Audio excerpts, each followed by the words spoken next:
Hello YouTube. There's some great recipes on this channel.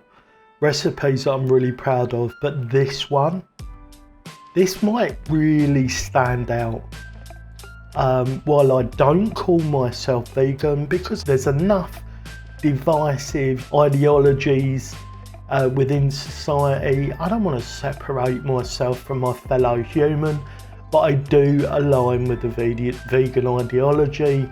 I do believe that it is the way forward, and I think if we can minimise the suffering to the other creatures that inhabit this planet, then I really believe we should be doing our utmost to do that. And I really do believe that it is the way forward. As a result of that, it does mean that we have to give up some things that we really love.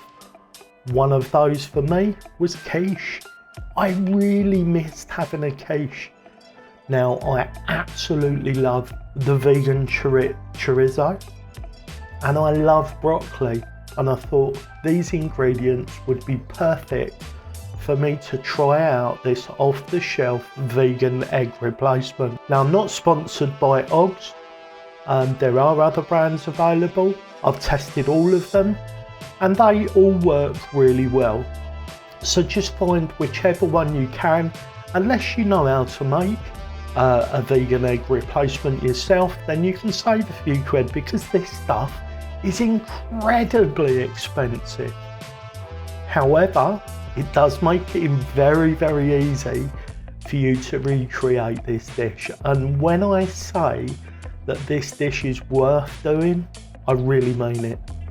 This is one of the quiches that I did the blind baking of the pastry first. I also did another version that wasn't blind baked. That's the one to the right of my hand there, you can see. I'm just about to taste test these when I'm filming the video. And guys, I was blown away. Everything was cooked to perfection. It's just inexplicable how pleased I was. I can't find the words, guys. It is absolutely worth all the effort and the money to give this a go. Please let me know if you do. I love you guys. I'll see you all in the next video. I bet if you gave this to a non-vegan and you didn't tell them, they'd eat it and they'd know no difference.